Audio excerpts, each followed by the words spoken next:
Hello everyone! It is Sunday night and we are here live at Bat City Comic Professionals, which means it must be time to wind down your weekend. We are going to talk about all of this week's small press and indie new releases. As always, I'm your host, Shannon, aka Small Press Shann, to get you way too excited about more books than you'll ever have time to read. It's going to be an awesome time, and we are going to do it all while winding down the weekend with this Malbec. This is a Yucca Valley Malbec from Aldi, right? Yes? Okay. And this is part of their specialty selected ones.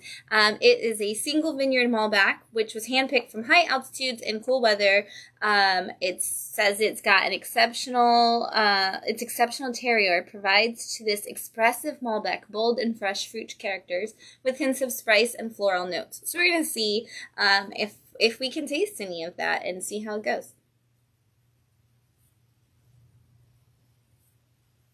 I can smell it. It does smell like flowers.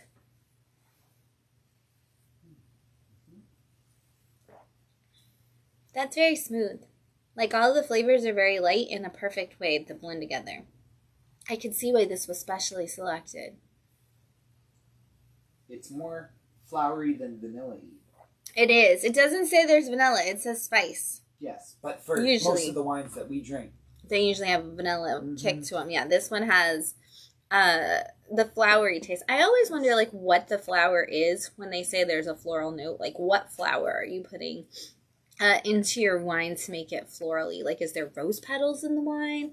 Like, is that just like they took some of the, like, when the vineyard grew, it grew some floral stuff on it? I don't know. I've never done that research. So if you have, please send me a link or tell me, because I really want to know what it means when they say they have that flower in it, because I don't know. But I know that it tastes good. So, I could drink this. Does it say anything? It says it's got fresh black and red fruit with a long, supple finish, and it pairs well with grilled meat or hearty pasta dishes. And it does say that it says it's bold. I don't find it to be a very bold flavor at all compared to the things we normally drink. I don't think it's, like, super, like, flavor push. It says it's flavor forward, but I kind of actually feel like the flavor's on the back end more than the front, for sure. But it is really good, and honestly, I think that this is another one of those wines where if you're not really sure about the strong flavor of reds, but you want to get into more of the dry, strong flavored reds, this might be a stepping stone from a sweeter to a drier red, for sure. I'm going to move this over, though. I really like this label. It's very pretty. And it's from Argentina, which I guess is where the Yucca Valley is. So I'm going to share this live stream out so people can join us and hang out and talk about comics with us. I'm really excited because I read a lot of books this week. There are a lot of books that multiple issues of the same book came out this week. And so I got to read like 1 through 3 of some books, and I'm very excited about that because I love comics. Talk comics to me. All right, so hopefully you're joining in. I'm gonna put that over there now because I will knock it off the counter.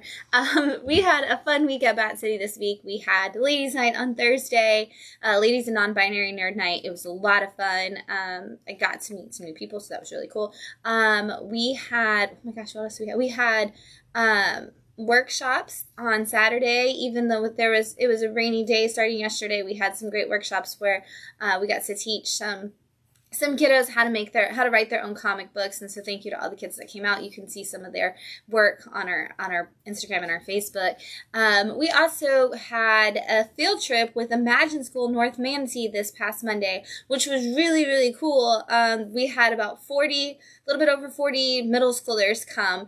They did everything from design their own bookmarks to make their own comics to participating in a scavenger hunt, which was really cool. And we learned that most middle schoolers have never heard of Archie. So we learned that in our history of comics lesson that we did. We started all the way back at the beginning with comic strips in the 1895 time period, worked our way forward, and spent a lot of time focusing on who Archie was because they had not heard of him, and I think that all kids should know who Archie is. And every kid got a free Archie Digest comic to take home with them so they could learn more.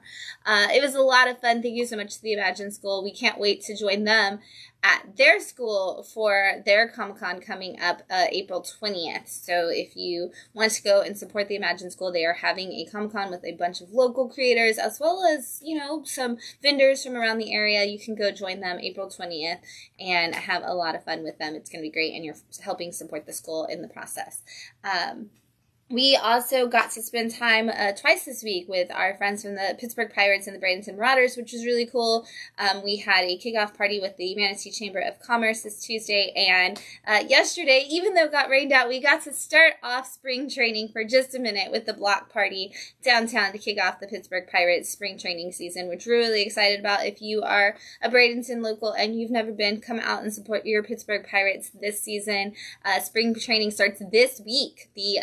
This is it. Like, we're ready to go. So start picking your players, getting excited, because it's all about to start, and it all starts here in Bradenton. So we're really looking forward to another great season.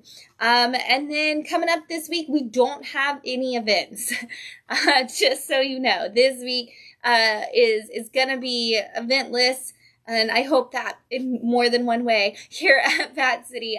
Matt and I will actually be at the Comics Pro Retailer Summit, which is a trade organization for comic store owners and retailers, and it is the only trade organization for that. So we are going to go there and meet with other retailers, publishers, all kinds of creators and things, and just kind of see what's going to happen in comics this year and help get everybody pumped for a great year of comic books in the comic book industry. The store will still be open. I want everybody to know that because... Oh, we're back. Okay. Yes. So in case I need to rewind that just a minute, Matt and Shannon will be gone this week, but Barrett will be here. The store will be open. Come talk to Barrett about your favorite art in comics and in all of history, because Barrett loves to talk art history. Talk to him about all your favorite books right now. He will be here for our regular open hours, Wednesday through Sunday, 11 to 8 Wednesday through Saturday, and 11 to 7 on Sunday. Come see him this week, and it'll be a fun, amazing time. So seeing in fun and amazing times, I'm going to take another drink of this Malbec, and then we are going to jump in because there are a ton of comics this week. All right. Whoa. I'm like, every time I hit the cabinet, it makes me nervous. Okay. All right. We are going to kick it off with Earth Divers, issue 15 from IDW. This is one of the, long-running IDW originals that they launched for that new imprint this year, I guess last year. And this is the story of a group of people in the future who have come to the end of the Earth, essentially. It's post-apocalyptic, America is destroyed, and they're like, America has nobody to blame but itself, and really we should start back with Christopher Columbus, and we should try to change the future. And they find this cave that you can go through that lets you go back in time, but it's only like a one-way ticket, and only one person can go at a time. So in the first arc of the story, somebody actually goes to try to stop Columbus from ever making it to America. In the second arc, they went all the way back to the Ice Age to try to stop people from crossing over the bridge, the land bridge, or to kind of help them survive crossing over the land bridge. And build up a better protection for themselves. Well, now they're in 1776, and they are trying to they're trying to rewrite the Declaration of Independence to actually include everybody from the beginning. And there's actually a great conversation in here where she's like, look, the part that you say all men are created equal, and they were like, well, we meant men as in man, as in humanity. And she's like, yeah, that's really not specific, and in the future they really messed that up. So can you guys fix that? And so there's really been a really long-running battle to try to just get the Founding Fathers to really think about every word that goes into it, and to talk about the differences in how we interpret things then versus now. And now we're kind of seeing it hit the fan as things in the future are getting more messed up, and things in the past are really, really getting messed up at the end of this issue. And their plans to change things never seem to go right, and if you like time travel stories and you are into American history, Earth Divers is definitely a good one to pick up. I Hate Fairyland, issue 11 from Image Comics. This is the issue 11 of the current arc of I Hate Fairyland, because if you know, this is like volume 6, essentially, of I Hate Fairyland. But we have been following Gert ever since the very beginning. She was a young girl who whisked off to fairyland where she was supposed to have a magical adventure where all she had to do was find a key that led to a magical door that would take her back home. Usually takes the average kid one day of just fun and adventure. But Gert, not so much. And so she ended up in fairyland for about 40 years, stuck in the body of a 7-year-old. It was awful, it was terrible, and everybody in Fairyland hates her. Gert is back in Fairyland, and in this arc, she's actually been fighting her long-term nemesis, Queen Claudia, who has just played every role of villain towards Gert's hero in every shape and form. Well, now, in this issue, Claudia has found herself in the human world, and she's so happy because at least in the human world, there is no Gert. I don't want to showcase anything that will give you too many spoilers at the end, so I'm going to flip back to the beginning a little bit. She's happy to be free of Gert, but everywhere she turns, there is danger she is not used to. And so we are going to see if Claudia makes it, and if Gert can ever get back out of Fairyland, because this girl has no luck making it through this world. It's honestly and truthfully, it's hilarious if you are somebody who likes things like, even Rick and Morty or Deadpool or anything like that. Like, I Hate Fairyland's a fun one to jump onto, and it's Scotty Young writing it, so it still has all of the heart. A Legacy of Violence, issue 11 from Mad Cave. The hearts that you see in this are definitely different than the ones you get from I Hate Fairyland, because this is very, very violent. Unelected surgery levels of violence, but this is all about a guy who was a surgeon and finds out about a place called Unit 731 and some unelected surgeries that are happening there. He ends up joining a Doctors Without Borders program to try to find more information, and is now sucked into an ongoing situation that he is more related to than he ever thought possible. And as each issue goes on, he's starting to finally get memories coming back to him. And in this issue, we actually saw a lot of those memories return to him, which is the first time we've learned anything about his past and his connection to what is going on in 731. And it is dark and gruesome, and I really don't think anybody is going to make it out alive, honestly, from this book. So 10 issues in, it only gets darker with every issue you go. We're going to see how far down this rabbit hole Cullen Bunn can take us. The Oddly Pedestrian Life of Christopher Chaos, issue 7 from Dark Horse. This is actually a weird thing to say, but this is a great jumping in point. Issues 7 and 8 are going to be a 2-part little mini-series. So if you didn't read Christopher Chaos yet, honestly, 7 and 8 will be an interesting, a good place to start. Because Christopher Chaos is the story of a bunch of teenagers who have all of the powers related to universal monsters, and they are going up against a secret society that they are not prepared to go up against. And in the first volume, the first arc of the story, the person protecting them and helping them out is Adam Frankenstein, which is supposed to be the creature that Victor created. This is actually the story of the creation of the monster in a different way than we've seen it, because instead of us actually getting the story from the creature's point of view, we're actually getting the creature remembering bedtime stories that Victor told him about how Victor got to the point of wanting to create the creature, and the romances and connections he made along his way. And so this is actually the story of Victor Frankenstein and as it relates to his creature. And so it's really fun. I know a lot of people say, oh, I didn't know James Tynion was writing this book. James Tynion is the person who came up with the idea, and Tate Bonball, who does the House of Slaughter books, is actually the writer on this. So it is a Tiny Onion production, though. So if you just saw that announcement this week, they have expanded Tiny Onion to be a full production company that's going to be working on books still with all the different publishers, but is going to be working to also build more creators and provide more rights for creators and stuff that work through them, and also hopefully sell some movie rights and things for them. So we'll see where James Tynion can take all of that.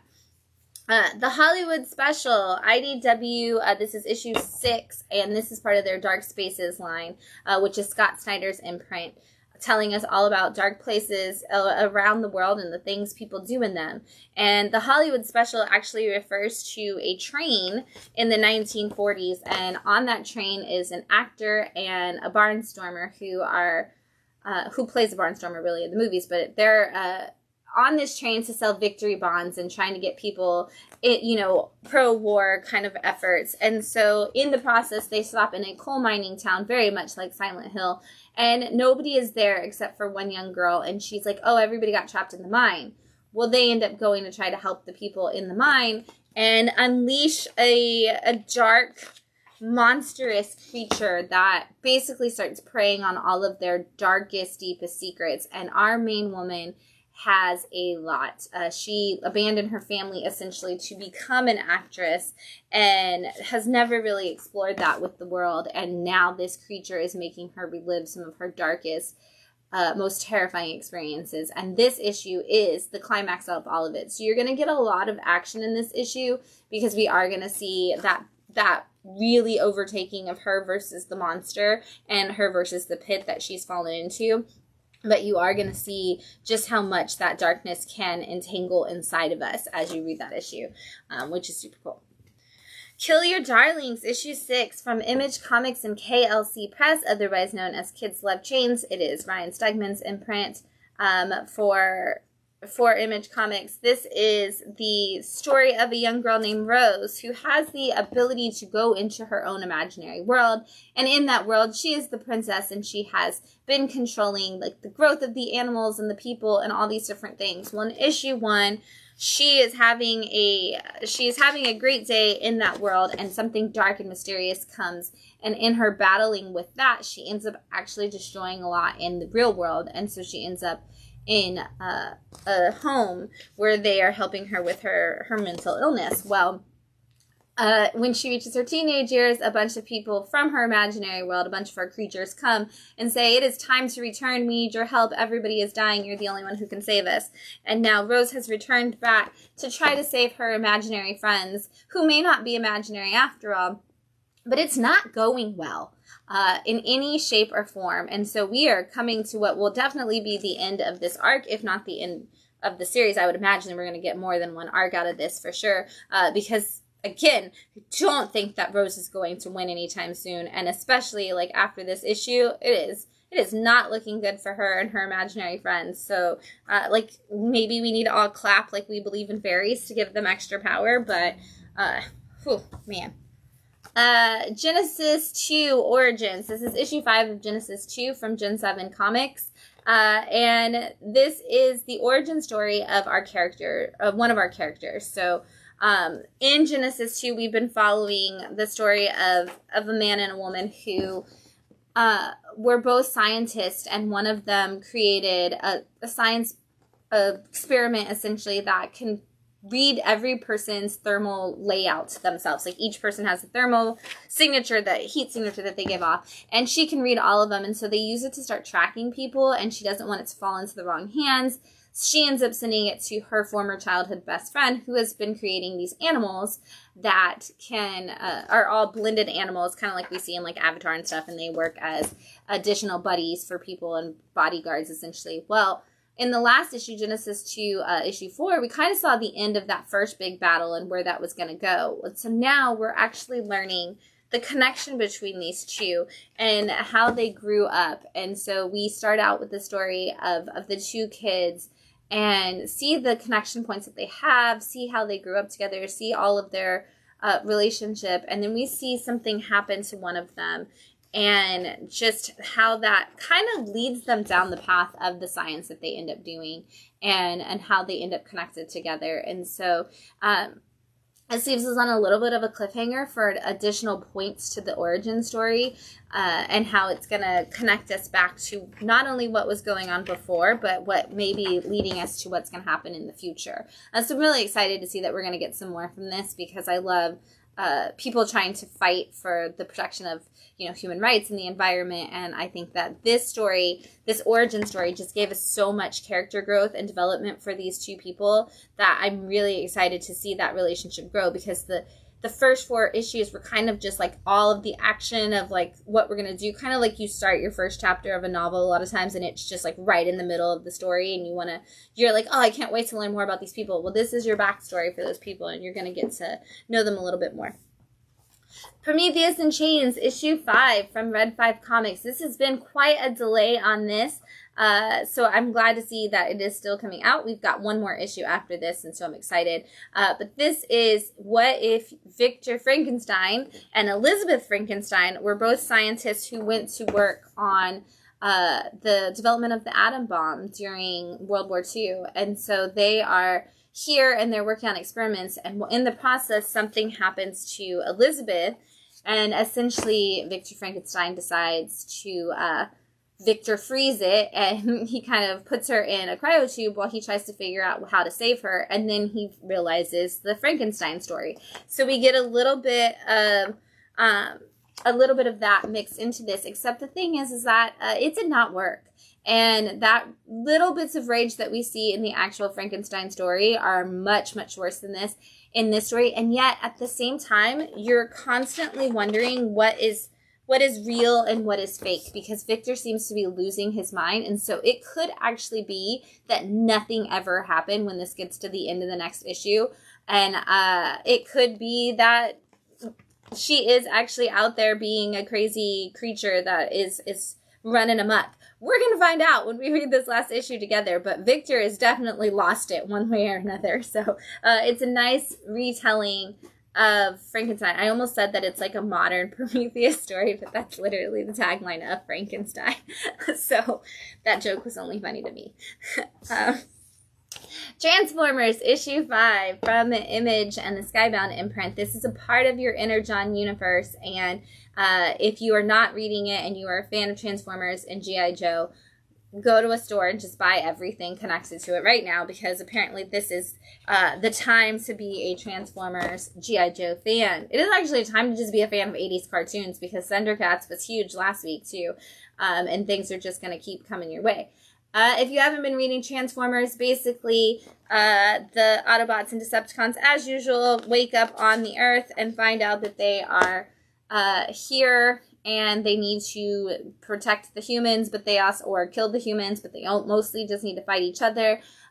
This time, though, the Decepticons actually get all of the energy first, and so all of the Decepticons that we have seen so far were able to power up quickly, and all of the Autobots are kind of just trying to pull themselves together really quickly, and they are not doing so well. And in this issue, they finally are like, oh, maybe we can bring some more of us back. We can get this fight going, and we get to see a couple more of our favorite Transformers come to life.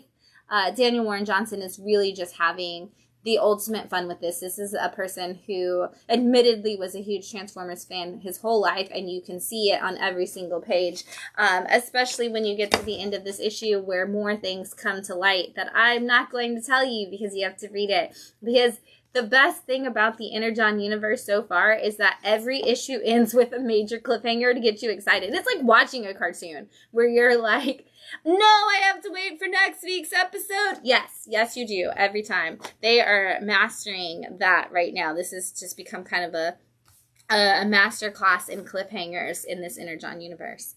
Up next, we have Alice Cooper, issue 5 from Dynamite Comics, and this, in theory, is the wrap-up of this story, maybe just this arc. I know this is the second volume of Alice Cooper's story, but in this story, Alice Cooper has been going head-to-head with the devil, who is mad that he, with all of his musical skills, is not the most preferred musical act to ever go across time. People like heavy metal, and all of these bands way more than him, and he's mad about it. So he has been taking out all of these classic rock, like, gods, essentially, and all of the people, and an angel comes to Alice Cooper and is like, the devil's gonna come for you too. We gotta give you some tools to fight. Here's a guitar that can stop the devil and demons, and you need to challenge him. And so Alice Cooper challenges him to go head-to-head. Devil Went Down to Georgia style. And the battle finally comes to us in this issue. And you're going to find out who wins and what that actually means to anybody. Like, the battle, like, the terms are not really that high stakes. But, like, the devil's just being pretty cocky about whether or not he's the best. Abbott, 1979, issue 4 from Boom Studios. This is volume 3, I think, of the Abbott story. So if you have not read the other ones, you are going to be lost. I will tell you that. But Abbott is the story of a woman in the 70s. She is a reporter, a journalist, but she is also the person who has all of the power of the light inside of her, and she is battling against the Umbra, which is essentially demon darkness that is coming to take over the world. And she's gotten, at this point, she's aged quite a bit. She's kind of over it. She doesn't really want to fight anymore, and because of that, she can't really tap into the light. Which means that the darkness is getting stronger. And so a lot of characters that we've seen in the past issues, a lot of things that have connected to her over the course of the different volumes are coming back to kind of help her find that power again and believe in herself, because she is going to have to face the Umbra head on. And when she thinks that she has it mastered, she is going to find out that there is way more to this darkness than she was ever prepared for. And it's going to be a crazy thing and a hard thing for her to face when we get to this next issue for sure. I'm going to take another drink really fast because we've gone through like 20 books. It's time for a drink. And again, we're drinking this Malbec. It's Uka Valley. It is an Aldi specialty select, specially selected. It's very good. It's very easy to drink. It has that nice little floral taste to it. All right, up next we've got The Sire, issue 4 from Drin Productions. This is a crossover for with another character, and so this was kind of fun because I had no idea. I didn't really know the Phaser from the Phaser universe, but I love that they did this. On the very first page, they gave you everything that's been happening so far with the Sire and who he is, and then they give you all the information about who the Phaser is and what that is about.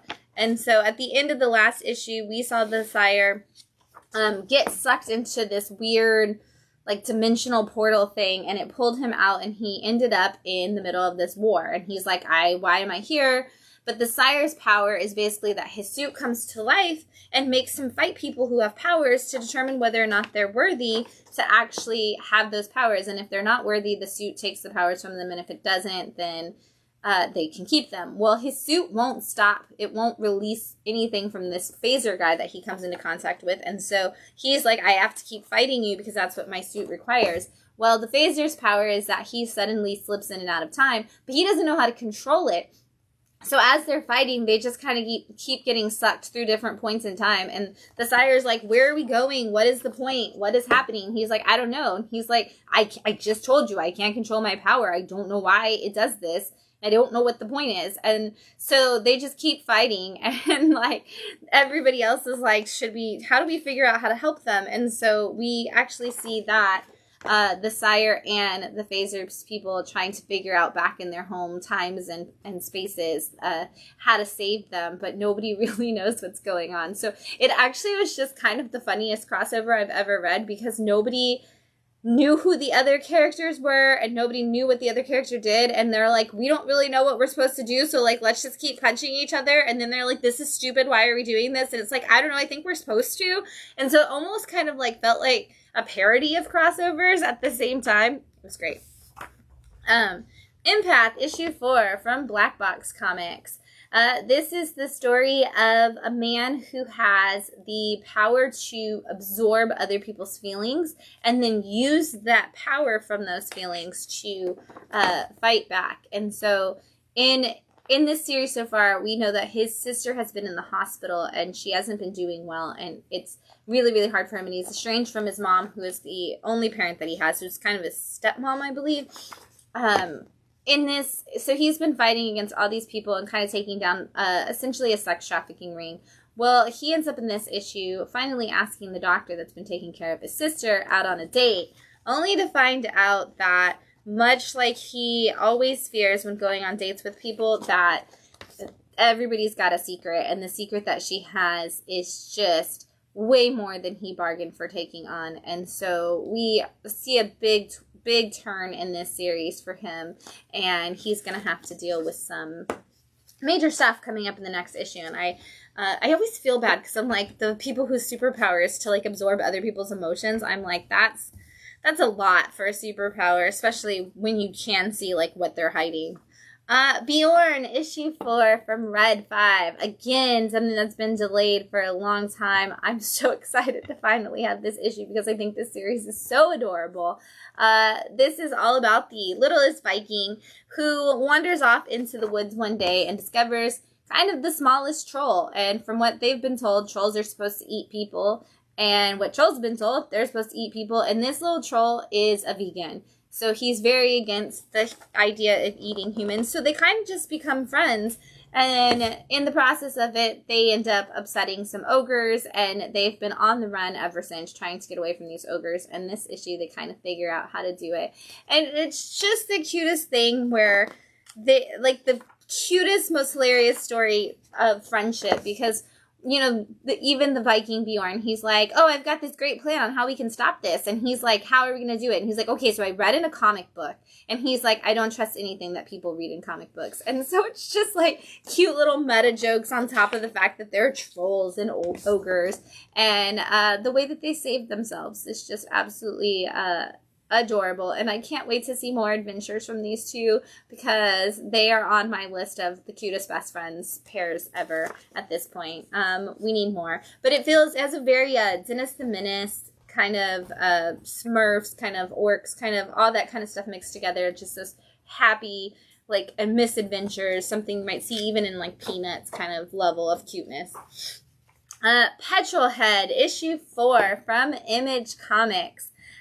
This is a book that I will constantly say doesn't have the right to be as good as it is, and yet it is, and I love it, and it makes me so happy, and I literally tell everybody that comes in, like, just open it up and you're going to fall in love with it, and they do.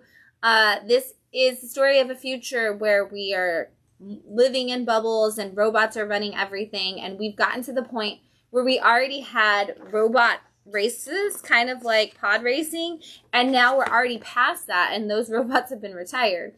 Well, a man figures out that there is a corruption in the system, and he is trying to save everybody from the, you know, ruling party that is mistreating people and is lying to everybody, and he ends up stealing the stuff that can save everybody and running off with his daughter. And the only person that can save them from everybody who's chasing after them is, in fact, a retired racing robot who absolutely does not have any desire to be a part of this, but can't say no at the same time because now he's all roped into it. And so they are on an adventure of a lifetime. And it's, you've got the robot, you've got the robot's birds, you've got the robot's little AI that's supposed to lead him, you've got the girl, you've got her dad. It's a ragtag team of people that you just can't help but care about. Like, I'm invested in everybody, and every character they meet along the way, I'm instantly like, yes, I love you too. Where are we going? What are we going to do? Or, oh man, that's a bad guy. Let's defeat them. It is absolutely a great adventure. So much fun. So much heart already in this story, and just bright colors. Absolutely a great time. If you're not reading Petrolhead, add it to your list immediately and enjoy. All right. We have, this is one of my books that a lot of them came out. We have The Miracles issue 4 from CEX Publishing. And the last time I talked about this book, it was for issue 1. So I'm going to tell you that issues 2, 3, and 4 all dropped at the same time. So there was a publishing delay with these, so they all dropped this week, and I'm so happy that they did, because I'm so glad that I got to read issues 2, 3, and 4 all at one time, because the cliffhangers in each of these would have made me mad if I would have had to wait. So I'm glad that I didn't have to. But if you haven't read The Miracles at all yet, that's understandable, because up until this point, only issue 1 had dropped, and you may not have heard of it. So The Miracles is about a family, and they're all superpowered. Like, the parents are superpowered, but the kids didn't know. And in issue 1, one of the kids, who's a teenage, like an 18, 19-year-old boy, he gets superpowers, and he kind of becomes what they called the Miracle. I almost don't want to show you issue 4 because I don't want to spoil too much. But he has become what they call the Miracle, and he's become a superhero, and he's learned that everybody in his family is a superhero. And he's been hiding some different things about himself from the world. I'm really trying to find the non-spoiler parts, from the world around him, like just that is about him personally, not the superhero. So taking on a superhero personality and hiding that from his friends is kind of no different to him than what he's been hiding from everybody else in his life.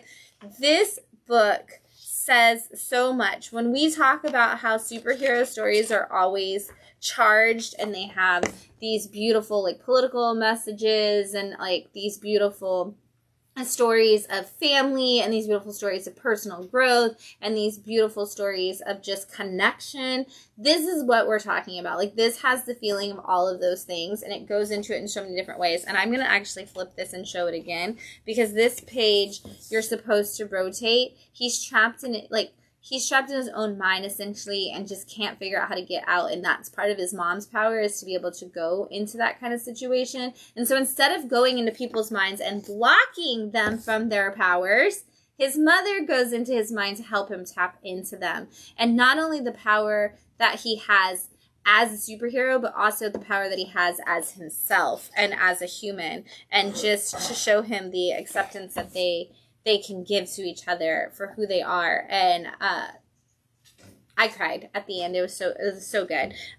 So I'm glad it all dropped at one time, because again, I would have been really mad if I had to wait between issues 2, 3, and 4. So I know a lot of people are like, oh, that's too many at one time, but you know what? Worth it. Grab all of them. Just grab 1 through 4 at one time and just call it good. I've never seen, I haven't ever ordered, maybe. I don't know if they even have trade paperbacks or hardcover collections for CEX Publishing yet. So that said, you should just grab issues 1 through 4 and make your own and just read it all at one time. Faceless in the Family, issue 4 from Oni Press. I thought this was going to be the end. I'm happy that it's not. I'm happy that we're going to get to see more from this series as it continues to go on, because I'm starting to really enjoy every single one of these characters and the little adventures that they have each issue. But if you don't know the story, Faceless is a guy who has been wearing a pipe tube on his head, essentially, as he makes his way through this world, because he is going up to a place where he is going to have surgery to change his face. And he's not ever shown anybody his face in the whole story. He doesn't want anybody to know what he looks like. He's in hiding, but he doesn't tell the reader or the people that he's traveling with. And each person he meets along the way just kind of immediately becomes a part of his family, and they each work to protect the other. And so we get little bits and pieces of people's backstories as something happens that they need help protecting them from, and they just build a family out of that. And I kind of like it. Initially, I was having conversations with some people, and they were like, I don't really know if I like this story, because there's no reason for these people to become a family. There's no reason for them to connect. They don't even really share their stories or anything.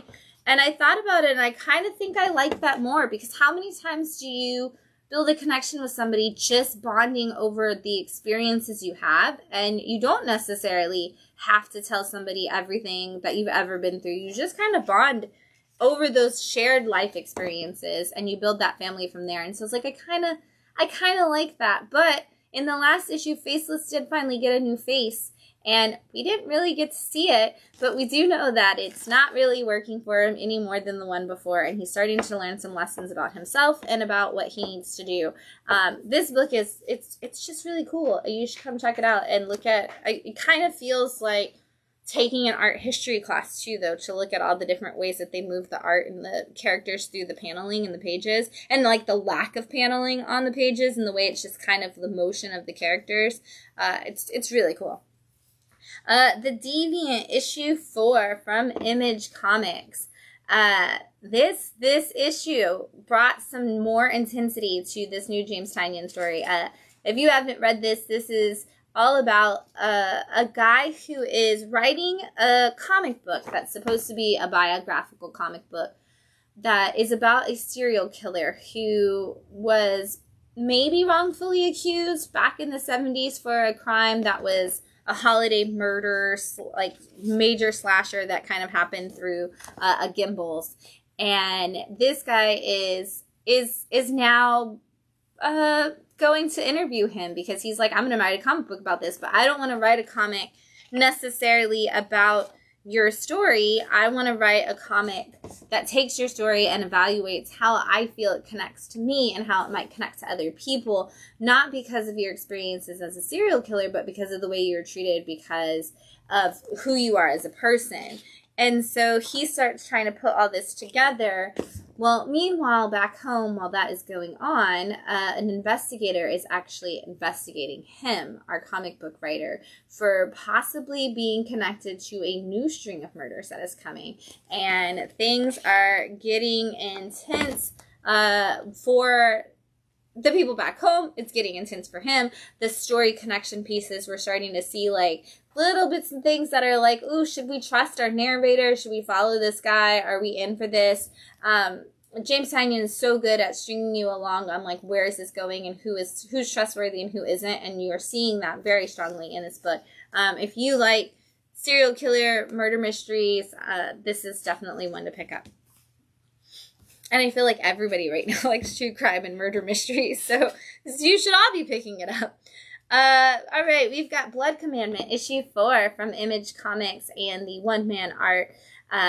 This is Simon Krasinski, who was one of our, was my writer of last year, and had so many awards that we gave him for our Batastic Awards. And this is a 4-part story that he just wrapped up today. And it is the story of a dad and a son who are living out in the woods, trying to get away from the past that is haunting them. And that past is, I'm just going to tell you, it's related to vampires because it's Blood Commandment. I feel like that's not a spoiler. And I thought it was cult murders. I really thought it was cult murders too at the beginning. And it kind of is. Honestly, like we watched the Lodge last night. And after watching The Lodge and then reading this issue 4 of Blood Commandment, I was like, this is so similar in how I feel about the way he told his vampire story, and tied it kind of into almost a cult-like religion. And that was really exactly what I was going to say about this book. It's like, this guy is trying to get out. He fell in love with a human. He had a son. He has moved away. He's tried to find a place where he could be safe from all of that. And you can't ever leave, essentially, the cult that you're in. They will find you and they will draw you back in. And in this issue, Simon kind of really parallels that with a lot of different things. He parallels it with different types of relationships and different type of religious experiences, and just blends that vampire story into all of that. And it's so well done, as always. But if you didn't read it, again, only 4 issues. They're all out. Grab it. And really, I love it because it kind of just takes place in this one room. Like, this vampire comes for them in their lodge that they have where they're hiding, and it's literally just the conversation between those two people and trying to talk about like your past and how you can never really get away from it. I love it. It's great. Zawa and the Belly of the Beast, issue 4 from Boombox. You know this is one of my favorite comics on the shelf right now. I absolutely love it. It's gorgeous in every way, shape, or form. It is being written and drawn by the same artist who did Win.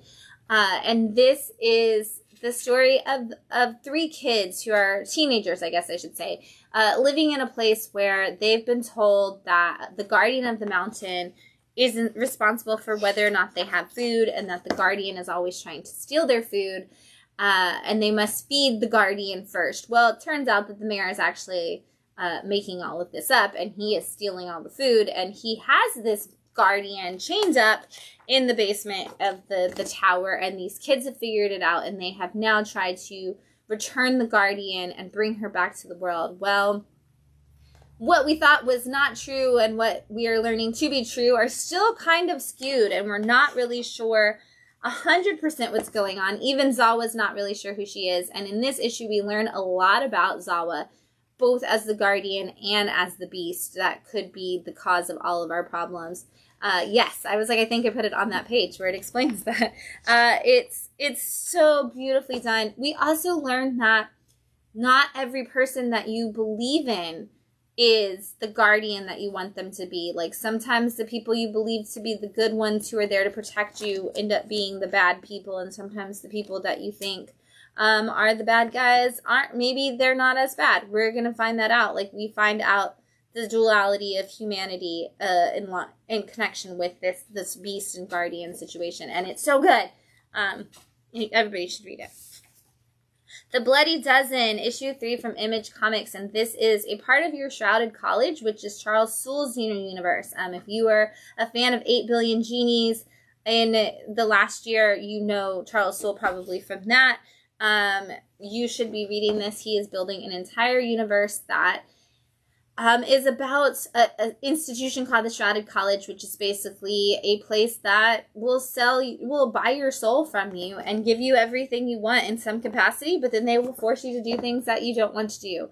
And in this story, we are seeing 3 people who are from 3 different generations, a grandfather, a mother, and the granddaughter.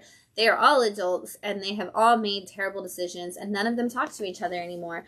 And so the Shrouded College has come in and said, we will heal all of you of all your ailments and all of your shortcomings. We will put you back together.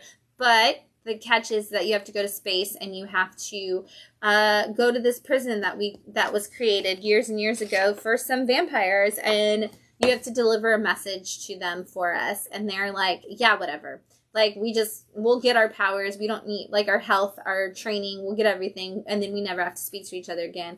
Well, they get to space, out by the sun. The best place for a prison for vampires I've ever seen in the history of all things. I don't know why nobody else has put a prison full of vampires in front of the sun where they could never get away.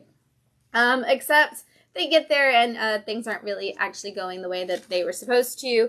Bad things are happening. And I don't trust anything the Shrouded College says. And the second half of this issue reminds you why you shouldn't either. I love Charles because he always puts so much legal jargon into his books. And somehow it makes them more entertaining. And so this once again proves that to be the case. Our Bones Dust, issue 3 from Image. I have had 3 people today alone tell me how much they are loving this series. So if you have not picked it up yet, you apparently need to, because it's gaining in its popularity for sure. But this is the story of an apocalyptic world where everything's kind of destroyed, and there's this one boy who is trying to just survive in it, and everybody else is kind of cannibalistic, and so this kid is just trying to get through, and everywhere he goes, he kind of seems to have the ability to get what he needs. You know, he sneaks in, steals what he needs, and gets away. Well, turns out this last time he didn't get away so cleanly, and a bunch of the cannibals are chasing after him. The coolest thing about this book is that there are these giant robots who are in this world, and they're kind of just there supposedly to observe and report back on what is going on, and nobody really knows specifically where they came from. But one of the robots has decided he's taken a special interest in this boy, and he wants to see him survive. And so he's kind of becoming like a little fairy godfather to this kid who's trying to survive. And it's really interesting to see how the two of them are connecting, and I kind of can't wait to see how it plays out, because the other alien bots, like, they almost are like War of the Worlds aliens. They're like, stay away from this. Like, you need this kid. You don't need to get involved. We're not doing that. And he's like, I'm just observing. But of course, he's constantly like stepping in. And this is going to go in some weird ways for sure. But I want to see where it's going to go. And issue 3 and your twist, as always, the ending of this one definitely moves us in a completely new direction for sure. Dead Detective, issue 3 from Black Box Comics. This is about a guy who is a detective, and he is trying to investigate something and ends up chasing after like what he thinks is like a cult situation. Chasing after it. Let me make sure this is okay. Chasing after them into this like cemetery. He ends up going down a staircase, and when he comes like up a different staircase, he is in a parallel universe, essentially purgatory. And he doesn't think he's dead because he doesn't remember dying, but here he is in this world with all these dead people. And he finds out that his old partner is there, and his partner is kind of sleazy. Like, I'm not really sure that his partner is the good person that he wants to believe he is, and so he is helping him investigate some stuff. In the last issue, a demon lord came after the partner, and some bad stuff happened, and they had to save his life and put him back, his afterlife, put him back together, essentially. And so now they're back on this investigation, and we are finding out that we are not the only people that don't necessarily trust the partner, and some of the people in internal affairs, essentially, of the dead detective agency are coming after him. I still want to find out if our lead character is actually dead, or if he doesn't remember dying, or if he is going to be able to find his way back to the regular world. I'm going to keep going because I got to know. But also, I just want to know if this partner is as corrupt, and like, what can you be corrupt on when you're already in, like, essentially hell? We're going to find out. Dying Days, issue 3 from Red 5. Red 5 seems to have gotten past whatever their printing delays were, so I'm really excited to see. This is all about a world where we have started aging rapidly, so people are being born and they're middle-aged in like a matter of like a year or two. They're already aging up to that, and people are dying really quickly. And so in this world, there is a woman who is trying to essentially figure out the cure. Well, she figures it out, except the government doesn't want to give it to people because they want to control it and they want to be able to use it however they want. Well, her son, who has aged up very quickly, has become somebody who is an activist who is fighting against it. And so now they're kind of on these opposing sides. And she's like, I could take this cure and give it to everybody and I could save the world. And they're like, you could, but if you do that, we're going to destroy your son. And she's like, well, if I don't give the cure to everybody, my son's going to die anyway. So what's the right thing to do? We're going to find out in issue 4 what choice she makes. But, you know, when you got the cure, what are you going to do? Assassin's Apprentice, Volume 2, Issue 3 from Dark Horse. Yes, you do have to read Volume 1 before you read Volume 2. Don't just jump in because it picks up literally on, like, the very next day. This is the story of a young boy who is born out of wedlock for a prince who is supposed to be like the next in line for the throne and supposed to be the greatest prince and all these things. And now, of course, nobody trusts him because he has this kid. And so the prince leaves, but the boy is brought to the palace to be raised as an assassin. And they find out that the boy kind of has the same gift that a lot of people in the family have, that where he can kind of read the minds of things around him. But for the boy, he reads the minds of animals around him, and that has actually seemed to help get him connections with all the different places. And so he's being raised out of the palace on the grounds with like the animal keeper and the assassin that they have. And so he's being trained in both groundskeeping and assassin training at the same time. And he's kind of been sent off as an ambassador's apprentice, essentially, with all these people. Well, in this issue, a woman arrives at the palace who is very offended by the fact that this young boy has not been trained in the noble ways, considering he is the son of the prince. And she is determined to make sure that that changes. And who this woman is and what her connections are to him are going to be very important to whether or not that actually happens. And I'm really excited. I love this story. So a lot of times the stories with the knights and a lot of the like almost leaning into the knight language, they don't go too far into it, but there are times where it kind of gets into some of that heavy knight language. I don't usually enjoy those. I really enjoy this book. Every time I read it, like, it is one of those that I'm like, yes, I cannot wait to see what happens. Like, I want to know, like, because he's so adamant that he doesn't want to kill, but they're like, you're going to be an assassin. And he's like, no, I'm not, but I'll get you your information. And he's just like this good kid who's stuck in all of the, like, politics and drama of being in the royal family, but not being in the royal family. I very much enjoy it. And if you're a fan of Game of Thrones, you'd probably, or anything in that level, you'd probably love it. And if you're somebody who's like, I don't want to go that far, but I kind of like that, it doesn't go that far. There's not 20 pages on what's on a table ever in it. So you don't have to, it's kind of like reading a script for a show instead of reading the novel where you have to read the description of the table for 20 pages. Up next, we've got Masterpiece, issue 3, from Dark Horse Comics. This is Brian Michael Bendis' newest story with Dark Horse. This is all about a young girl who finds out that essentially she is kind of the key to saving the world and is secretly part of like a spy family that she didn't have any clue that she was a part of. And so she kind of needs to stop 2 epic bad guys, one female who actually comes to her this time, and one male who she goes to. And she is determined to stop them. She's building her own team. She's got, you know, the guys who have been around for a long time. She's got the person who's supposed to protect her. And now she's building kind of her team of teenagers, and she's going to also go after them with all the people that she trusts to be on her side.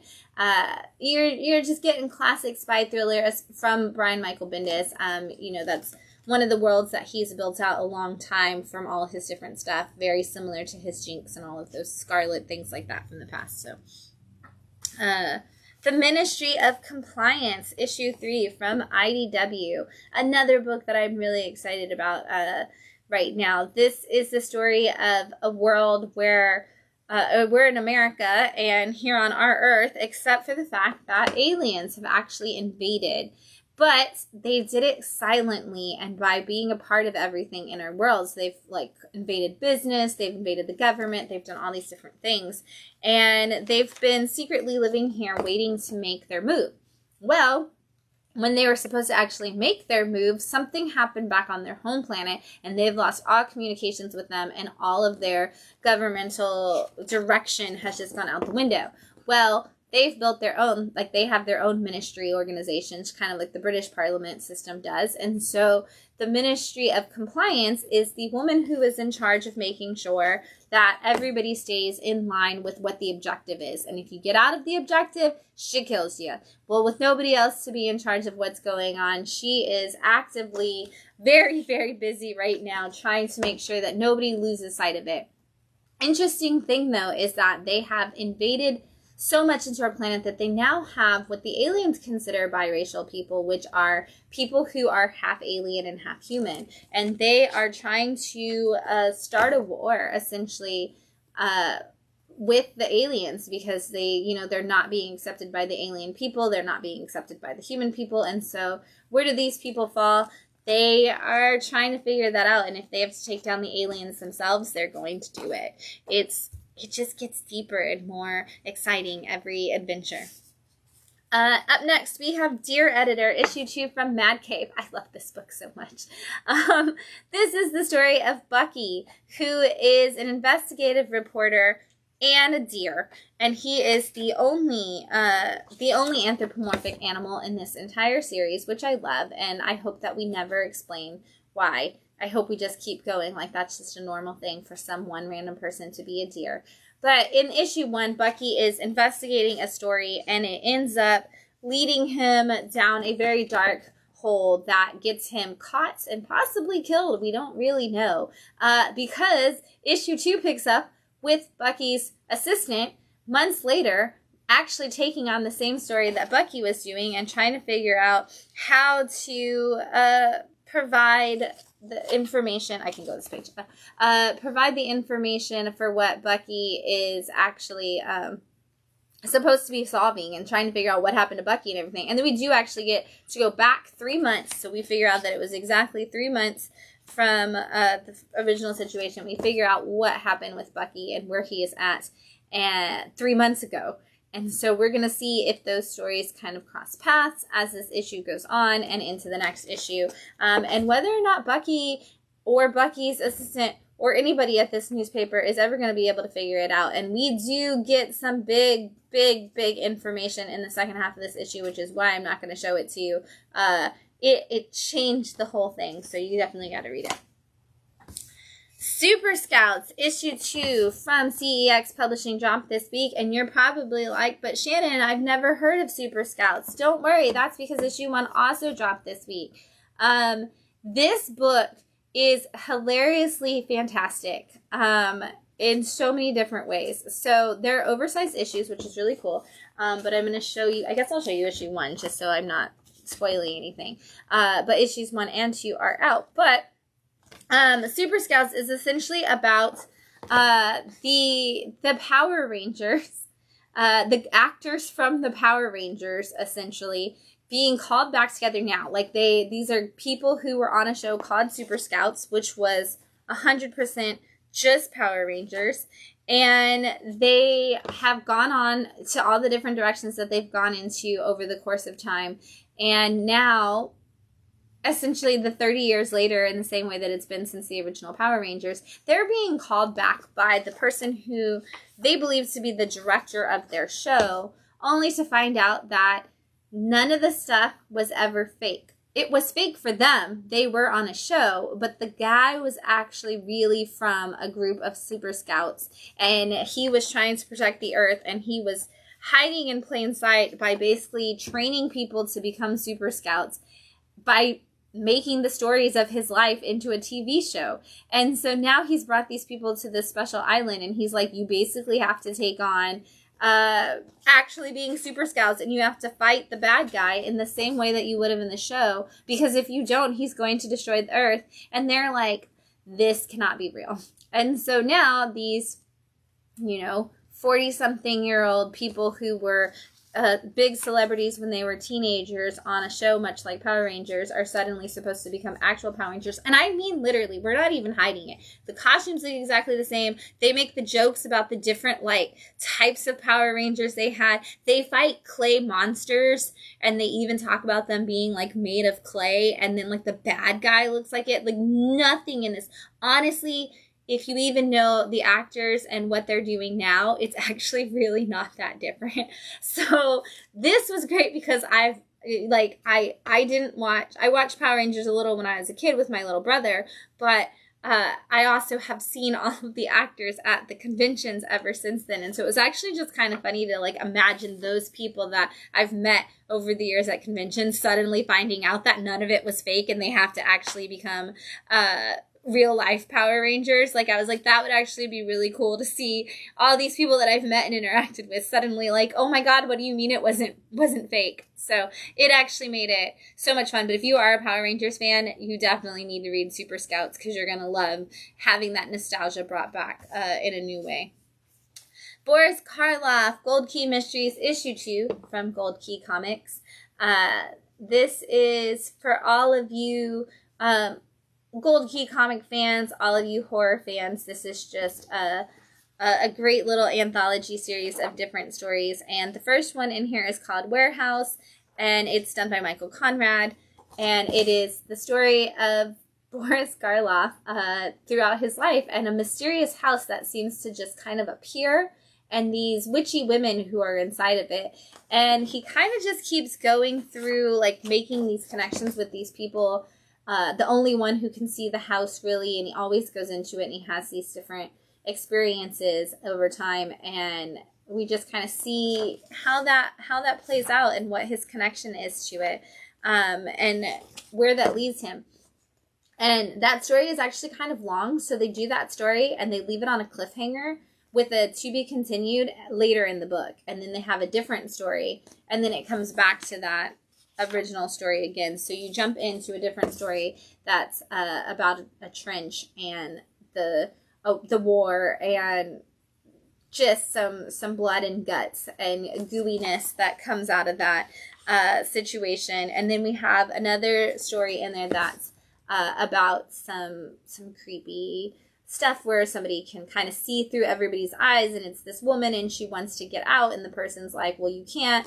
And she's like, I'm going to figure out how to get out of this place. You can't keep me prisoner here forever. And she's kind of the only one that's not being mind controlled. And so it's the story of her breakout and trying to figure out the secrets to getting through there. And then, like I said, we wrap up with a little bit more of the warehouse story as we reach the future and Boris being older and his final days kind of thing, and seeing that house again.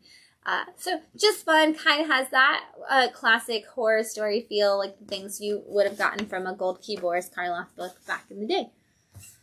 Rebel Moon issue 2 from Titan Comics. This is the story of the adaptation of the Zack Snyder film that recently came out on Netflix. So if you saw that, there is an official novelization, and then this is kind of the comic adaptation to go with that. I have not seen the movie, so I don't know how in line, I don't know if it's a prequel or if it's the same exact time frame. But if you haven't seen it, you can still read this book, because again, I have not seen it. And we are following a brother and sister specifically who are very opposites in this royal family. One of them wants to kind of stand with the people and do what he thinks is right by the people, and the other one is like, no, we have to protect our legacy and who we are, and we need to trust our father to do just that, because their mother has been the ruler of this world, and she has recently been killed, and something has also happened at the ruling planet of this solar system, essentially. And so now there is war that is once again returning, and they have to figure out, are they going to join into the war? Are they going to are they going to do what the ruling planets are telling them, and what, or are they going to stand with this rebellion, and where are they going to fall in that? And it's interesting to see how these two kids' stories are going to play out for them, and where they're going to fall. And it does kind of, you know, I've heard a lot of the reviews of the movie say it's like Zack Snyder really wanted to make a Star Wars film, and this was kind of his personal version of it. It does have that high level of sci-fi fantasy, like sci fantasy, I guess is what they're calling it, science fantasy feeling to it. It is very epic. So if you again, if you didn't see Rebel Moon and you just want to jump in, I think you can enjoy it. But if you did see Rebel Moon, you should probably definitely jump in. All right. We've got Creep Show. This is a one-shot special of Joe Hill's Wolverton Station. So this is the Joe Hill short story adapted into this graphic novel or comic book form. It's just one issue.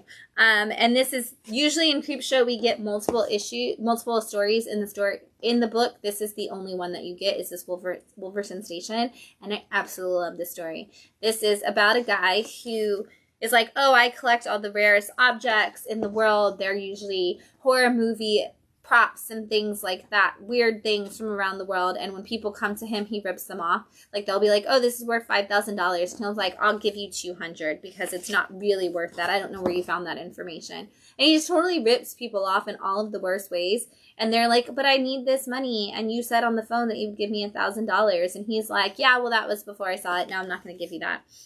Take it or leave it. And so he gets a phone call from a man who's like, hey, I have the one item that you've never been able to find that you've always wanted, but you have to come to Wolverton Station to get it. And he's like, well, don't tell this to anybody else. I want it. I always win. I get what I want. So he gets on the train to go to Wolverton Station, and we find out, I'm going to show you this, that means more than one thing in Joe Hill's world, because this is actually Wolverton Station, and there are a lot of wolves around, and this man is going to learn very quickly that he is not the only one who always gets what he wants, and things don't necessarily go his way. And I absolutely loved everything that Joe Hill had to say in this issue. It was so great. Yeah, it was a fantastic, don't be greedy, learn your lesson Creep Show. As Creep Show always does, it you know, teaches us a great lesson in the most violently horrific way possible.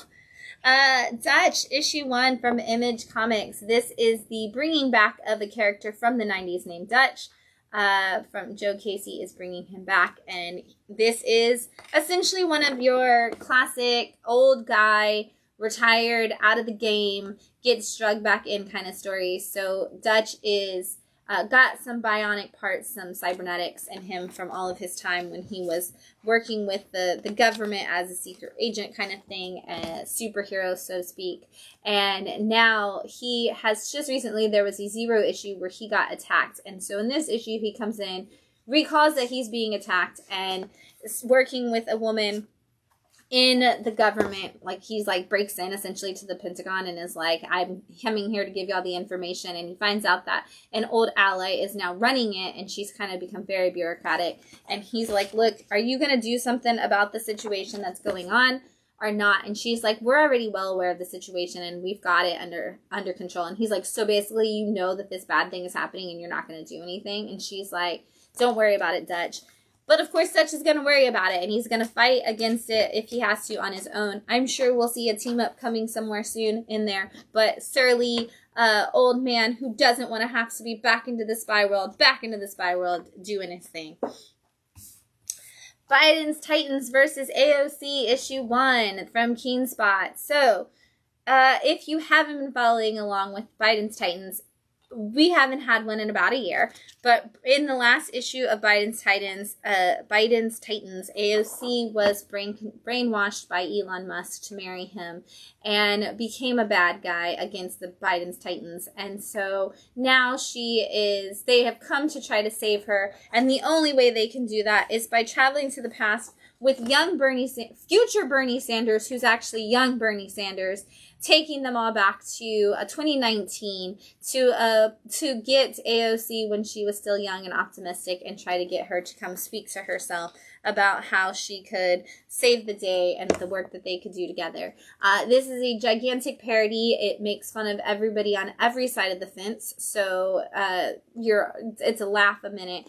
It's utterly ridiculous, and Keenspot has been doing these political books for since 2016, honestly, at least.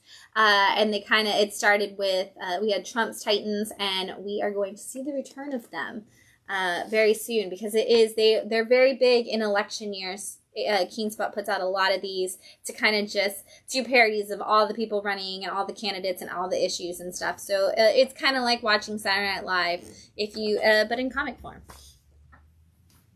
The Displaced, issue 1 from Boom Studios. This was a book that I could not remember what it was about when I got it in, and I was like, ooh, is this going to be more aliens? Is this going to be like a weird kind of strange thing like that? And it starts with a bunch of people in a bar, and they're talking about this guy that like nobody can remember who he is. They're like, oh, well, in high school we called him this, and they like start making fun of him. They're like, but we can't remember his real name. And then they're like, what's his name? And they're like, we don't remember either. And then it goes to like a woman and her husband who are, they have a baby, and the baby wakes up in the middle of the night, and he's like, don't worry, I've got it. And then he realizes he didn't go get diapers. We just kind of see all these people just having everyday situations and kind of dealing with stuff. And then one of the guys gets a phone call that's like, hey, your dad's in trouble. He had a stroke. You need to come to the hospital. And while he's on his way to do that, he runs into this man who was burning a bus in the middle of the street. And he's like, what is going on? And then while all these people are in all these different places, we have an earthquake happen, and a giant sinkhole opens up. And we find out that like the whole city is just being swallowed by this giant sinkhole. And there is this mysterious circumstance that just kind of keeps happening, where everything is disappearing in all these different places, and nobody remembers it happening, and certain people are left and they're like the only ones. And we are going to get a really crazy weird story that's going to come out of this, and I cannot wait to see where this goes. But if I tell you any more, it'll just spoil everything that happens in the issue, so just grab it because it's issue 1 and you need to start on it now. Blue Book returns this week with 1947, issue 1 from Dark Horse Comics. So if you didn't read the first volume of Blue Book, that does not matter, though you should go back and read it. Essentially, this is just James Tynion recapping the alien stories for the world, and specifically American alien stories, and how what are all the stories that have happened that are written down as acceptedly true, and what are we supposed to do? And so in this volume, he goes back to 1947 where we actually get the term flying saucer from the guy a pilot who heard a radio broadcast that said, hey, there's these weird stuff flying towards Mount Rainier. If anybody can get information on it, you're going to get a reward. So he's like, hey, I'm going to go check it out. Well, gets there and is like, I don't know what that was, but they were round disc like situation. I don't know what's happening. Ends up becoming a big thing. He gets on all these radio shows. They start hearing from other people who saw it all throughout the country, all the people like who have ever seen anything like it before. We start actually getting our first big reports of the potential of aliens in our society. And we get all these people like getting investigated. And it actually goes down in record books. And so it's like, okay, well, so were aliens, did we see flying saucers? Or flying saucers real?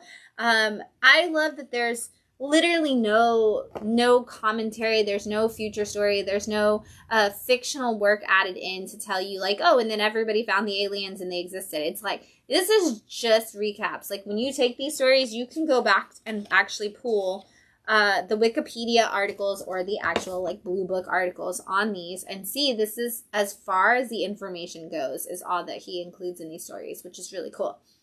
And then each issue always has a backup story that gives us something else that's just either a supernatural, like cryptid kind of story. And that's kind of, this one feels a little more cryptid than Alien because it is about like somebody who was potentially murdered or was murdered by their somebody on their job. They were a cook with a bunch of people in the lumberjack country and they were murdered, and then suddenly like a creature starts coming out to defend them, and bad things happen to the people who attack good people, I guess, is what this is trying to tell you. But definitely feels more cryptid than Alien in that story for sure. But the front stories are always really, they all connect and they kind of tell us that story of that Blue Book experience. So if you're a fan of Aliens, this is definitely like just getting the X-Files.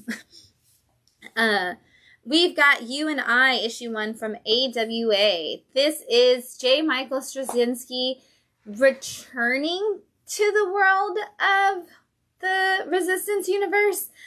We did hear that was coming back, and this is kind of the first time that they've mentioned any of that since then. We follow a guy who wakes up in a hospital and suddenly just finds himself like not feeling any pain when getting attacked by something, and maybe being able to be being the only person that's alive. And then it just switches to him seeing a woman who's being attacked by some guys who are hitmen for a gangster, and he sees them as these completely different things. Like he sees these demons that he's got to fight, and this woman who needs help. And then you see that he has essentially superpowers, like very Matrixy, like movements and stuff like that, which is kind of a cool way to see that drawn in a comic book. And again, our first relapse back into that superhero world that AWA is building back in early 2020. So if you didn't read it, there was a series called The Resistance that was all about a bunch of people who got a virus during a pandemic, and a bunch of them get sick and die, and a bunch of them get sick and get better. And those who, for the most part, did that got superpowers, and it becomes a whole polarizing experience for the world, and specifically America.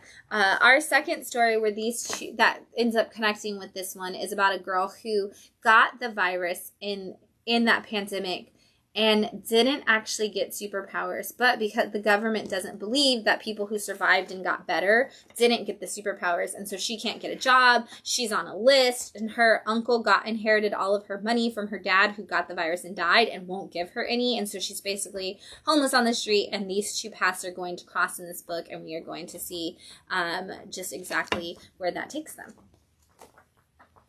The Cabinet, issue 1 from Image Comics. This is a whole new adventure that's going to be very exciting. It is about a young girl who is trained by her parents to use this magical cabinet.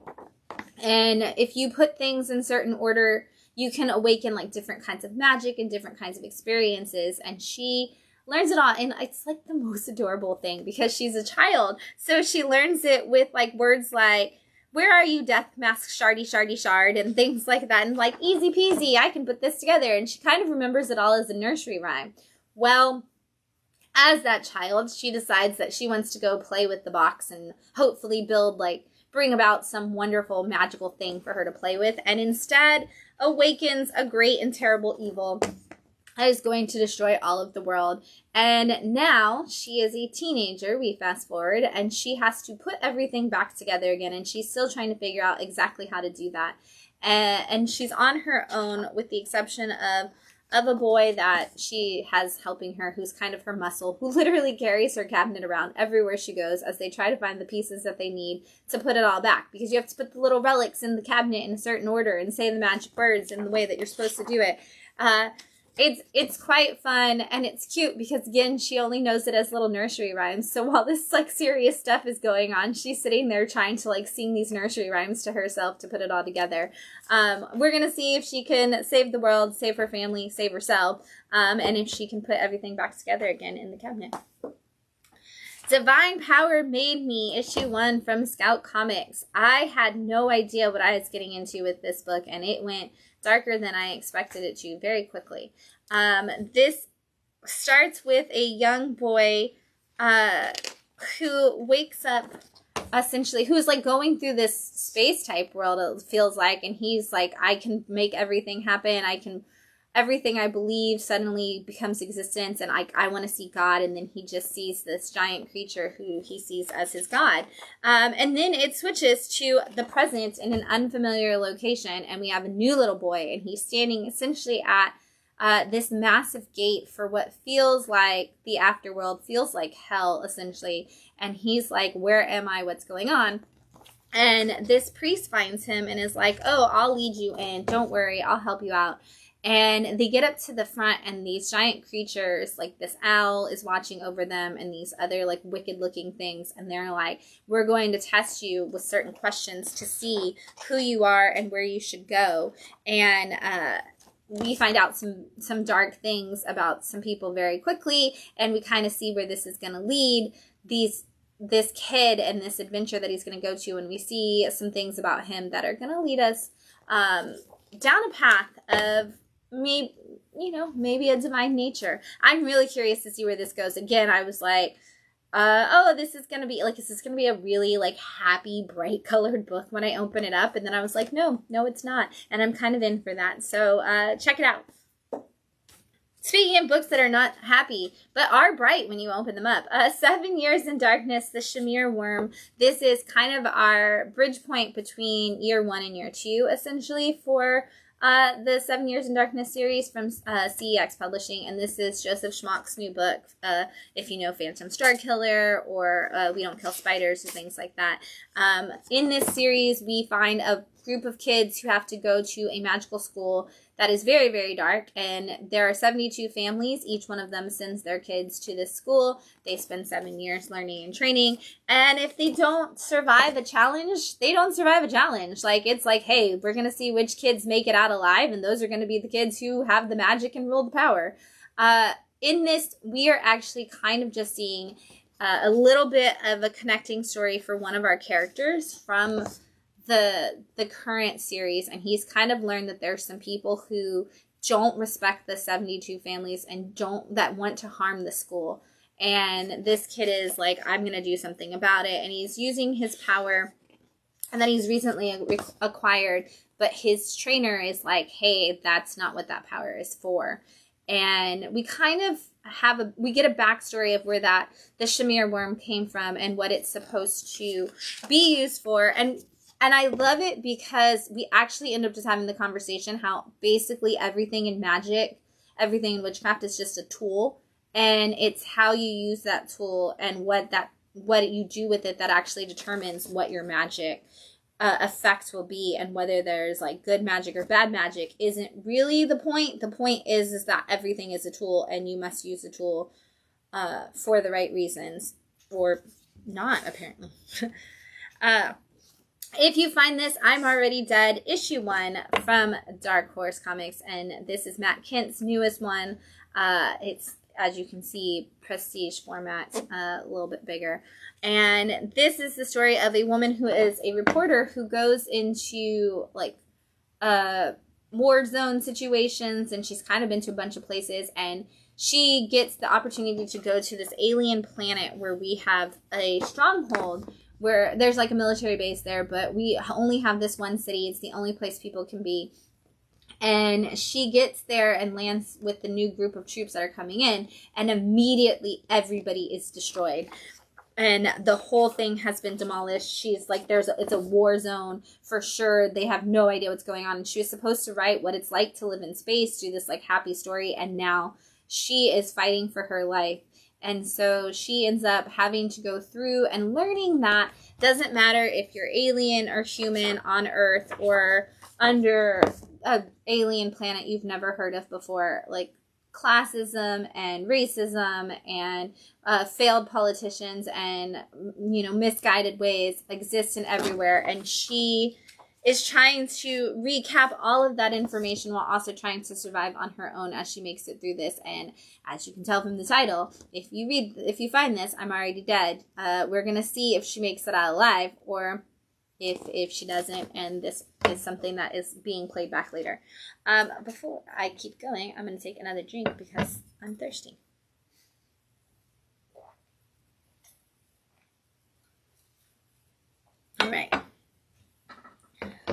All right. You know what? We're just going to call the rest of these picks of the week.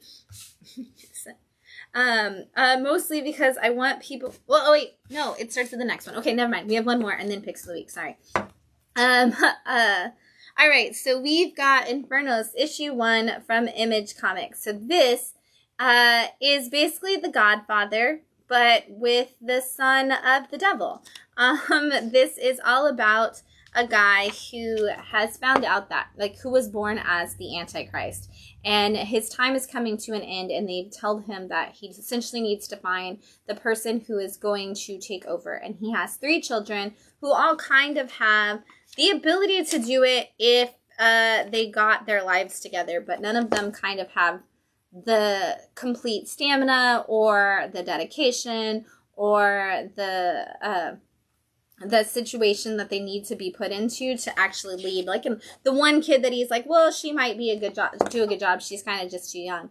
So he calls them all back to his deathbed where he is going to figure out who is going to take over for him and is what is going to happen in the future. And, you know, whether or not the devil is going to come and actually show up and help his son start this apocalypse that he is supposed to start, or if it's just going to pass on to the next generation. So this is done by Ryan Parrott, who is known for Rogue Sun and the Power Rangers and stuff, but I love the way in Rogue Sun he writes his parent, like, kid relationships, and so I have a feeling we're going to start seeing how that's going to impact this story as it goes on as well. All right, now this is the orange one. That's my pick of the week. Woohoo! Okay, so up first, it's actually issues 1 and 2 of Tuskers from CEX Publishing, another one that came in. This is both the saddest book that I read this week, and also here to remind you that I really picked this because I want to stand up for the elephants, and it's very well done. I want to start with the fact that I'm going to show you issue 1 instead, but I do want to point this out that this says at the beginning of the 20th century, the African elephant population was estimated to be around 12 million. At the beginning of the 21st century, the African elephant population was estimated to be around 350,000. That's a 97% decline in the population. This book is very graphic, so I'm going to try to, like, for animal lovers, so I'm going to try to show you the pages that aren't too terrible. But this is about a woman whose parents owned a African elephant rescue in Africa, and they are breeding them and trying to keep them safe from poachers, and they are constantly having to go out there and find these poor elephants. And at the very beginning of issue 1, they go out and they find a tribe of elephants that has been destroyed except for one little one. So they take it in and take it back to the refuge, and in the process of doing that, they are told basically by the raiders and the poachers that they're going to come for them and they're going to kill all of them and all of their elephants. And so she's like, we have to do something. We have to move the elephants. We have to get as many herds of elephants out of here as we can. So they hire a mercenary to help them try to save these elephants. And so the whole point of the story is that they basically load up all of their elephants and are going to take them from the place where they are all the way across the continent of Africa to another part where the animals will be safer. And the problem is that they have to go through these raiders' land, and they have to get past all these poachers who are coming for them. And there's somebody inside their party that is giving information to all of the bad people. You've got elephants. The new elephant, the baby elephant that they save at the beginning of issue 1 isn't being accepted by the herd leader. So there's not, like, it's hard to take care of that elephant. And it's so incredibly moving because you know that this really, really happens. And you know that there's people who are sacrificing themselves literally to keep these elephants safe. And there are also elephants that are sacrificing themselves to keep other elephants safe. And that there's 97% decrease in population of the elephants. So save the elephants, read the comic, learn all about it, figure out how you can save the elephants as well, and know that when you read this book, you're gonna cry, especially issue 2. I cried. I literally cried when issue 2 was over. It was awful and beautiful. And is it done? No, it is not done. Sorry, there's more to come. Don't be confused. And there are still elephants in this world that we can save. So save elephants. The Hunger in the Dusk, issue 6 from IDW's original imprint and G. Willow Wilson.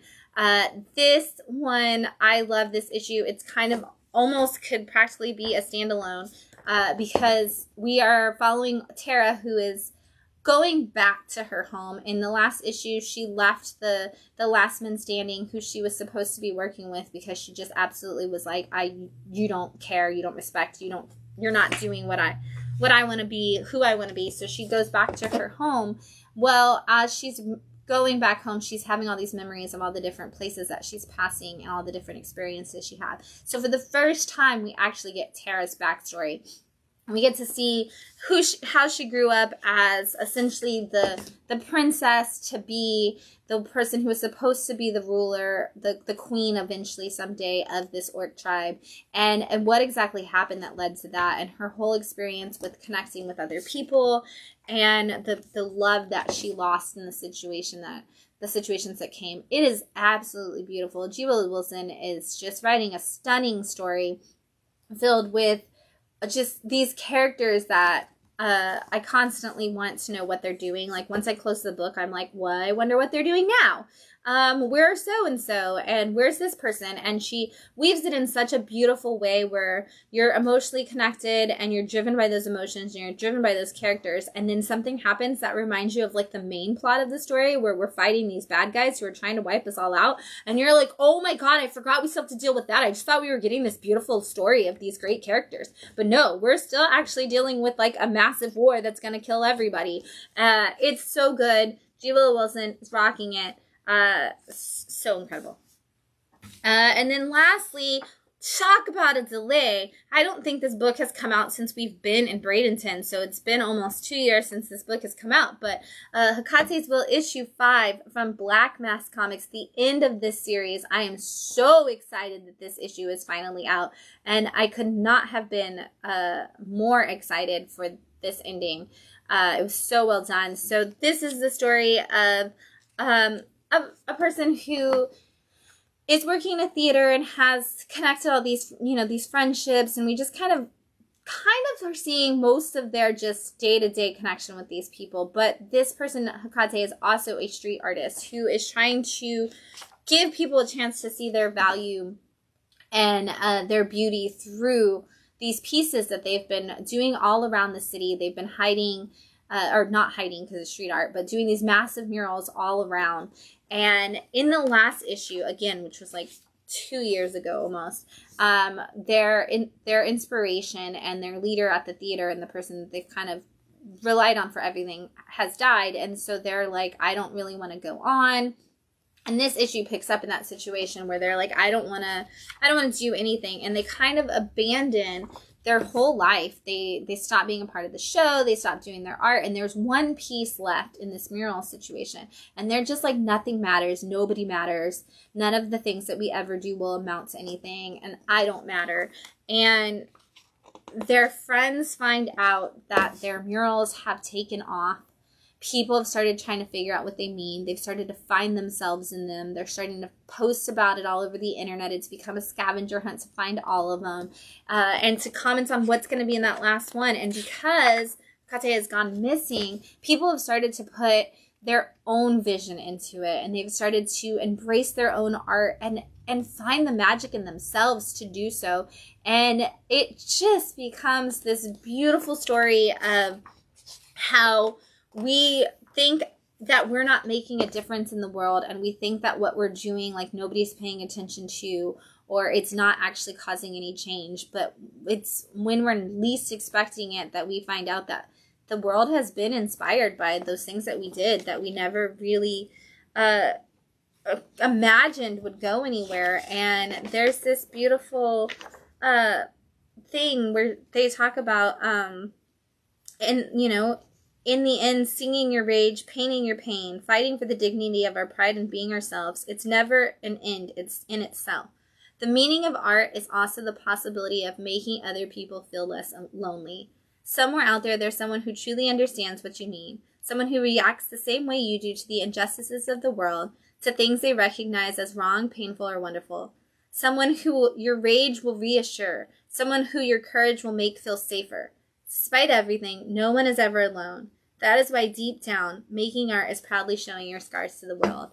And it is just such a good ending. And like, even with it have taken, like, I'm so glad it took as long as it did almost to get there, because today was the day that I needed to read this issue of this comic. So it was like the art found you on the right day, which is exactly the whole point of the story. So I was like, this couldn't be more perfectly timed. Yolanda Sanfordino is actually one of my favorite slice of life creators and romantic comedy creators in comics right now. Always just brings these beautiful stories and these great messages. And so I'm so glad that we finally got the end to this. And now give us another story, because can't wait.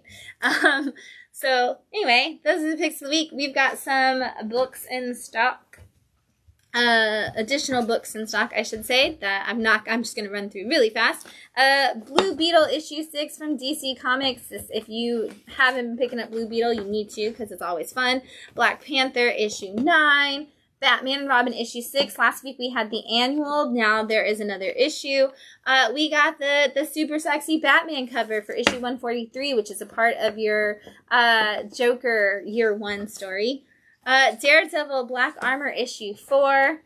I do love that on that Batman one, those are supposed to be like the ski covers or whatever, and so everybody's in a swimsuit, but they didn't put Catwoman in it. They put Batman in it. I love it. Green Lantern issue 8. Speed Force issue 4. We've got Gang War Miles Morales issue 16. We are coming to the end of Gang War. Gang War ends in about 2 weeks, so there's only like 4 more issues to catch up. Superior Spider-Man issue 4. Scorched issue 26. Getting closer to that Spawn 350. Action Comics 1062. Thunderbolts issue 3.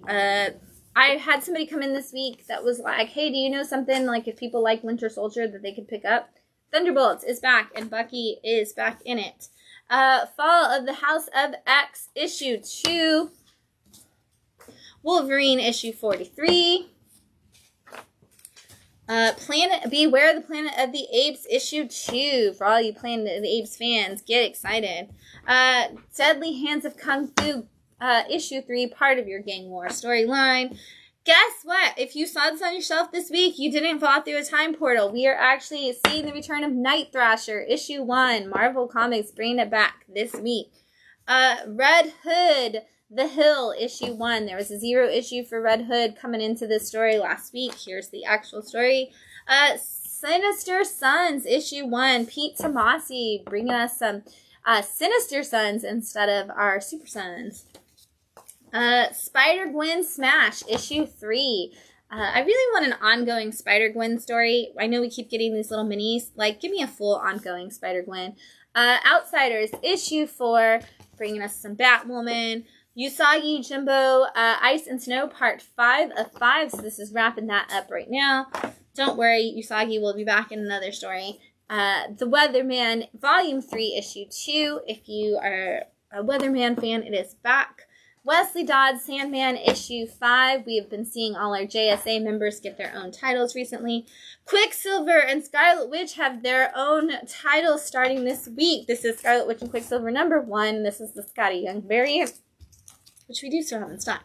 We've got a couple graphic novels in trade out this week. This is Madame Cat, which is about a tortoiseshell cat who loves mischief in a serious slice of life vignette that prevents private love, laughter, and frustrations of a cheeky pet. And Matt is going to take this because it is Pumpkin in a story. That's our little baby. For As Long as It Rains, this story just looks, honestly, when I look at the back, I'm like, is this going to end up being a murder story? Because now I've watched too many stories of people in cabins in the woods recently. But I think this is also just another, this is about a girl who listened to a piano and thought, wow, the piano's cool, and wanted to play it, and then just kept going and was like, now I want to do that. And it's another beautiful slice of life story. that Matt is also going to steal. Something is killing the children. Comics, right? I know. I was like, I should have just given all of those to Matt. Yeah. Something is killing the children's newest volume is out. This is volume 7. So those of you who trade weight or Something is Killing the Children, grab that. I'm very excited about this. This is Barking.